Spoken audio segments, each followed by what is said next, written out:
kalau pemain kita kita punya orang pengusaha punya klub di luar negeri. Kalau pemain kita direkrut di sana kayak Marcelino. Minta kan mereka, ayo dong pemain Indonesia diambil gitu. Nah, udah. Sekarang giliran diambil gini. Pemain titipan. Jadi ini standar ganda ini tolong jangan jadi standar ganda gitu loh.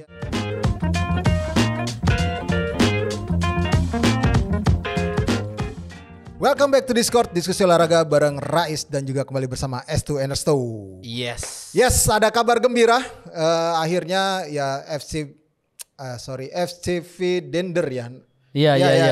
FCV Dender yang Belgia merekrut pemain kita Ragnar Orakmangun. Kemudian akhirnya satu lagi pemain muda kita akhirnya mendapat kepastian direkrut sama Oxford United. Tapi gue mau curhat dulu.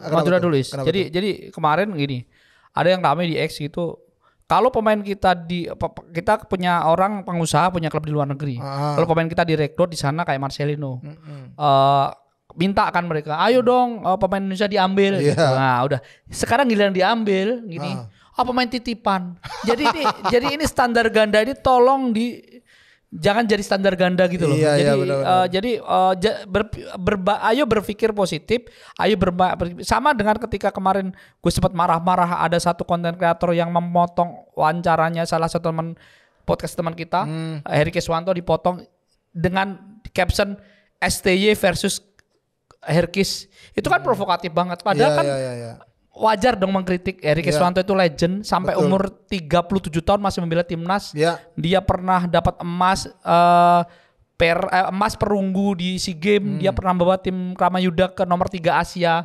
Jadi ketika dipotong-potong itu menurut saya itu nggak etis, dan itu videonya orang, properti orang, buat engagement dia gitu. Maksud gue tolong jangan standar ganda gitu loh. Nah, balik lagi ke Marcelino akhirnya masih tetap stay di Eropa. Betul. Dan semoga mendapatkan bermain. Nah, ini yang jadi pertanyaan.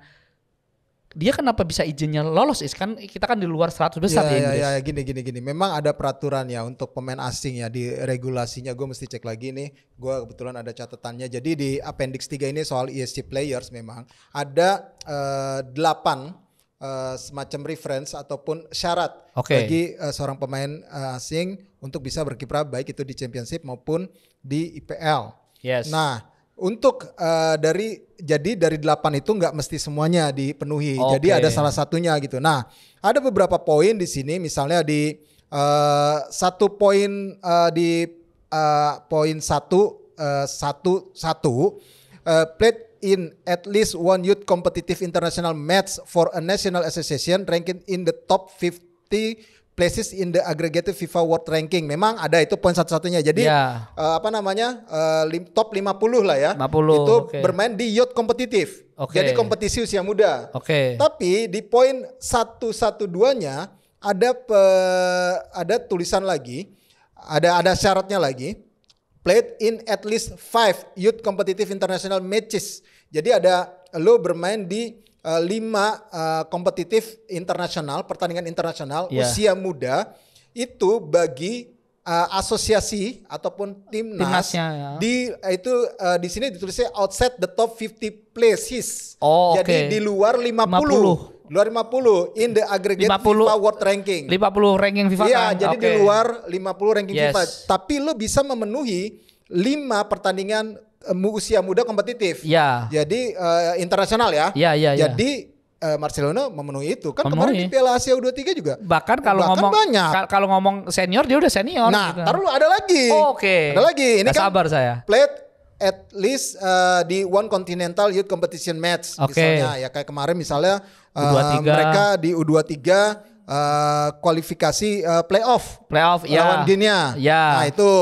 Nah terus selain itu ada, nah di poin 115 memang masuk soal harus berlaga di kompetitif senior untuk international match timnas itu di 50 ya. Di ranking 50 besar FIFA. Tapi ada lagi di bawahnya di poin 116 sama seperti yang usia muda tadi. Played in at least 5 senior competitive international matches for a national association ranked outside the top 50 places. Jadi di luar 50. Iya. Jadi lo sudah punya setidaknya 5 pertandingan kompetitif internasional bersama timnas lu. Walaupun timnas lu di luar 50. Nah, 50. Barcelona udah lebih dari itu di Piala Asia. Iya, Piala Asia. Iya. Sebelumnya kualifikasi Piala Asia. Betul. Jadi itu sih mungkin yang menurut gua ini dari gua ya koreksi aja kalau misalnya salah, tapi itu memang regulasi yang gua baca. Jadi makanya dia bisa tetap apapun disahkan untuk bisa bermain ataupun izin kerjanya di IPL di Championship bersama Oxford United gitu. Oke, udah jelas kan? Jadi memang udah sah. Oke, jadi jangan standar ganda, kita dukung aja si Marcelino bersama pemain Indonesia yang lain di sana agar kembali punya menit bermain bagus, agar kembali punya, karena sebelumnya sebenarnya ketika Egy di tahun pertama di Lecia Gedang, ini juga dia cukup lumayan ya sebelumnya. Iya, ada beberapa menit bermain lah gitu, walaupun agak sulit dia untuk nembus tim utama ya. Ya, tapi paling nggak ada, dan semoga Marcelino lebih baik aja. Iya, benar sekali. Kita berharap sih memang itu ya, walaupun memang tak terlepas ada campur tangan dari pemilik klub Indonesia ya, betul, dari Pak Ete juga dari Pak Anindya Bakri kan, gitu.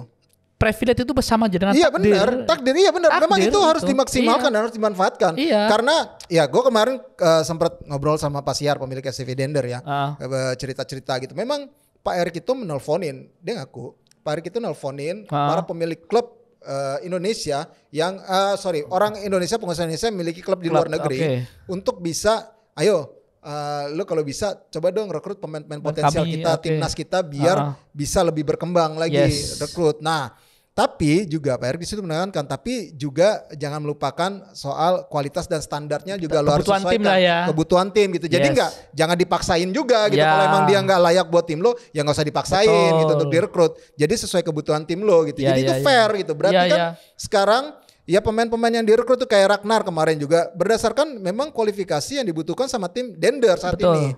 Plus juga Marcelo Ferdinand ya untuk kebutuhan tim mereka, yang kita harap ini tinggal kembali lagi kepada si pemainnya sebenarnya. Lu bisa bersaing atau enggak. Ini sebenarnya kalau ngomong kualitas ini mengingatkan kita pada Taksin ketika punya City. Dia Surat Suka dan kawan-kawan. Surat Suka itu bukan pemain nomor 1 dan akhirnya dia dalam hanya titipan kan. Iya, kayak Terasil Dangda kan ke City kan juga cuma titipan gitu doang, nggak main juga kan. Tapi mereka akhirnya dipinjamin ke segala macam. Artinya privilege ini penting, penting, dan kenapa kita nggak maksimalkan? Benar, iya. Jadi memang hal-hal seperti itu cuma KPR aja tuh waktu itu, yang apa AirAsia ya. Iya. Kagak ada pemain Malaysia yang dikirim ke sana ya, gue lupa deh. Waktu itu ya. Kalau yang pasti KPR lawan Persebaya di Surabaya. Iya, yang mati lampu itu gue ingat banget. Iya, itu mati lampu tuh di GBT ya. Nah, tapi itu ya kita berharap memang dengan adanya Marcelo Ferdinand ini dia bisa tambah termotivasi, bisa lebih bersemangat gitu loh. Ya masalahnya sekarang satu lagi pemain timnas kita masih belum dapat klub nih, Tom Haye. Tapi itu dari dianya sendiri juga sih, dia nolak-nolakin klub Belanda loh. Terakhir klubnya si Ragnar musim lalu Fortuna Sittard. Iya, itu jadinya memang tinggal tergantung dari Tom Haye, karena Tom Haye ingin berkarir ataupun meningkatkan levelnya dia gitu. Kalau gue di sini aja mungkin gue akan nyaman nih gitu. Gue harus naik lebih tinggi lagi. Kabarnya sih Turki ya yang paling santer. Iya, paling santer sih Turki ya. Ya ada lagi rumor lah RB Salzburg, kalau itu enggak lah, itu rumor doang, itu dibuat-buat itu kalau gue ngeliat dari gue kronologisnya seperti apa ya, kok bisa RB Salzburg gitu. Tapi yang pasti kita berharap Tom Haye segera mendapatkan klub karena penting juga buat dia. Bursa transfer dikit lagi, gue lupa ya ditutupnya kapan gitu ya. 31 Agustus ya. Makanya ini kita tunggu aja nih Tom Haye bakal berlabuh di klub mana. Yang pasti dia ingin berkarir di luar Belanda. Kayak feeling gue sih tanggal 22 sampai 26 dia udah dapat klub sih. Iya ya, kita tinggal tunggu waktunya aja nih. Tom Haye kayaknya sih udah dapat klub nih harusnya ya dia. Oke, itu tadi kita udah bahas beberapa pemain diaspora kita. Ada yang sudah mendapatkan klub akhirnya, tapi ada juga yang masih menunggu klub barunya bakal bermain di mana nih nanti si Tom Haye ya. Oke, kita balik lagi ke sepak bola nasional lagi, ke kompetisi dalam negeri. Kita sebenarnya bahasan di segmen ini kan Liga 2. Iya. Karena gue yang lihat di X ada Marcelino rame tadi, saya konfirmasi karena Rais kemarin udah diskusi. Nah, kita ke Liga 2 nih. Iya. Liga 2 ada 3 grup dan kita mulai hari ini akan bahas dulu yang grup 1 dulu. Oke, grup 1 di sini ada Persiraja. Terus si PSMS Medan, Sriwijaya FC, grup Sumatera nih. Terus ya, PSPS Riau, FC Bekasi City, Dejan FC, Persikota, Persikabo, dan PSKC. Ada satu tim yang degradasi dari musim lalu ya. Persikabo 1973. Yes. Tapi Persikabo nggak kelihatan pergerakannya ya.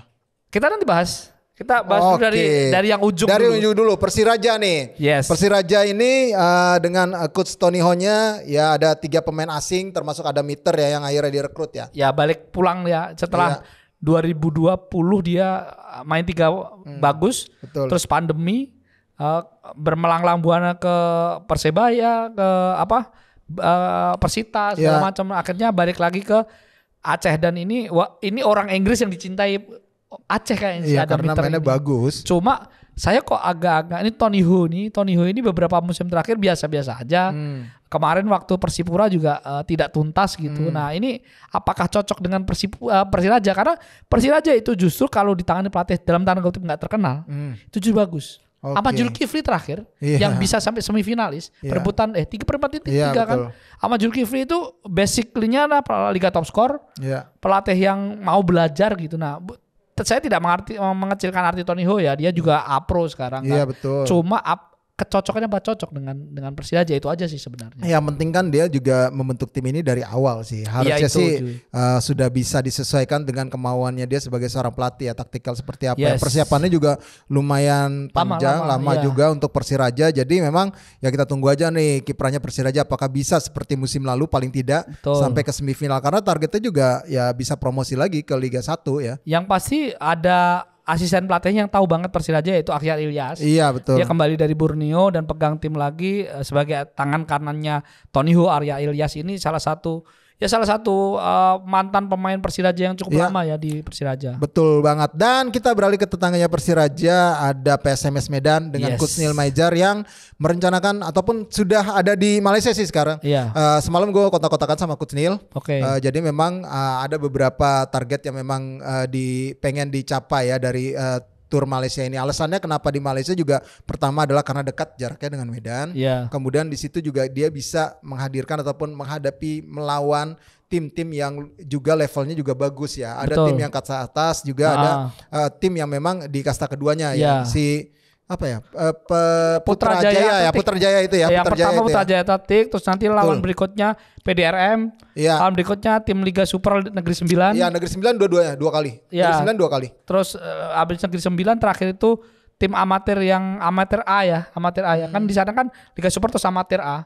Itu Bukit Tambun FC. Tapi setahu gue sih cuma 4 ya kemarin yang Coach Neil share ya. Gue nggak tahu kalau misalkan ada perubahan lagi. 4 tim tapi 5 laga. Oh 5 laga ya. Lawannya 4 tim. Nggak tahu deh. Tapi setahu gue kemarin dia share ke gue ya. Bentar. Gue cek dulu ya. Cuma 4 tim. Oh 4 tim ya akhirnya ya. Iya sama Negeri 9 aja 2 kali.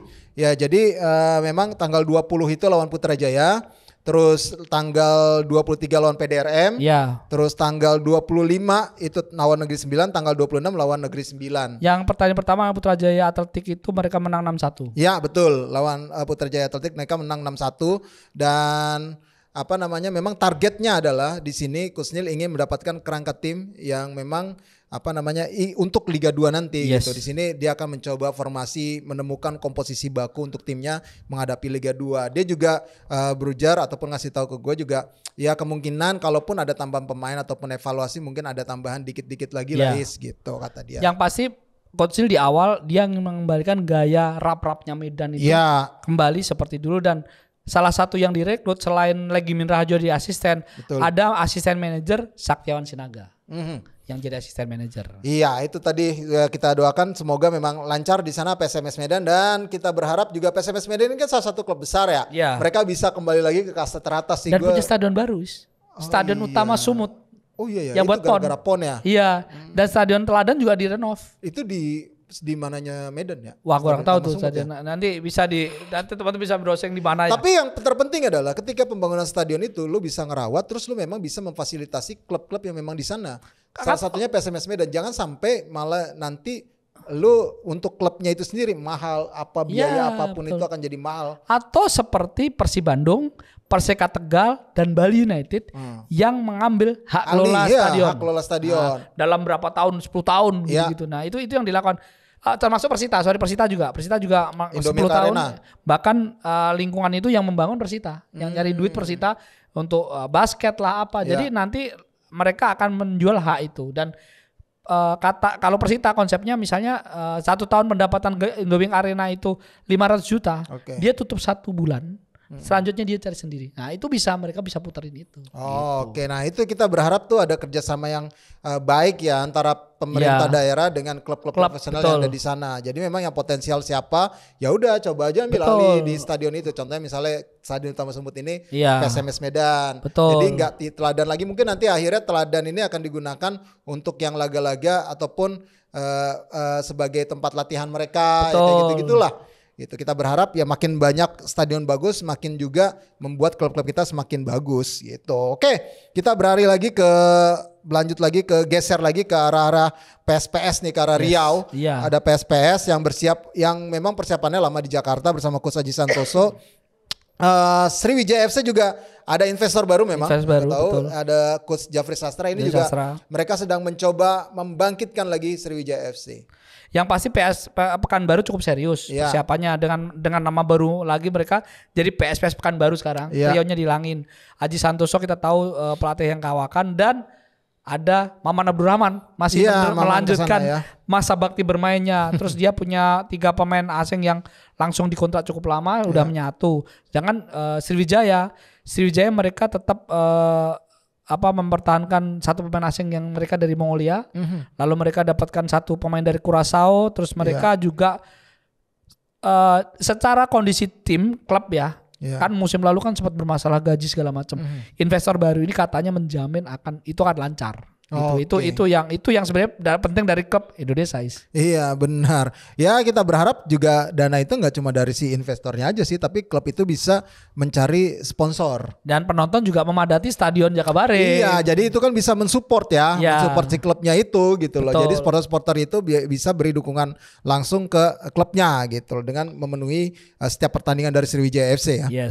Oke, nah itu tadi. Nah yang menarik ini sekarang FC Bekasi City nih udah mulai latihan di Tangsel dan pelatihnya tetap Widiantoro ya.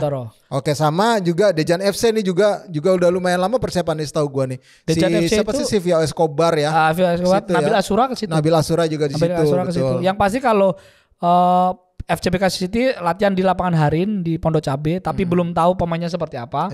Pelatihnya Coach Widiantoro. Sedangkan Dejan FC ini pemainnya nyaris nggak ada yang terkenal nih, kecuali itu tadi Escobar dan juga Nabil Asura. Tapi kabarnya akan segera mengumumkan pemain asingnya. Oke, kita tunggu aja siapa yang akan menjadi pemain asing Dejan FC. Kali aja dia bisa ngasih kejutan lagi seperti dia di Liga 3 kemarin.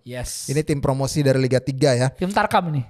Iya, dari tim Tarkam ya. Memang gokil juga nih Dejan FC nih. Depok nih sebenarnya sih dia. Tapi nggak tahu kan markasnya nanti dia akan di Bandung ya. Katanya sih mau memperbaiki yang Tangsel itu, Stadion Tangsel itu di Puspitek. Oh yang di Puspitek itu ya. Oh ya memang agak-agak dekat ya. Kuda apa ya namanya? Ya pokoknya ada di Puspitek itulah. Oke. Terus ada Persikabo 1973 yang udah mulai latihan dengan Coach Janur. Udah medical check up pemain, dan Persikota bersama Delvi Adri juga udah persiapan intens termasuk kontrak 2 pemain asing. Memang Persikota juga udah lumayan ya nggak lama juga ya, baru-baru ini juga ya, baru sebulan atau 2 bulan terakhir ini ya. Yang pasti Persikabo dan Persikota beda lah ya waktunya ya. Persikabo baru sekitar seminggu dari syuting ini persiapan mereka.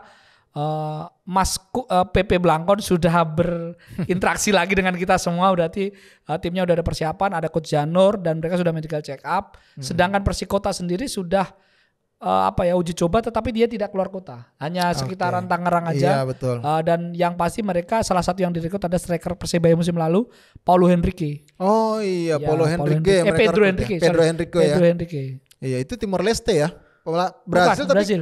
Brazil tapi bukan itu Timor Leste.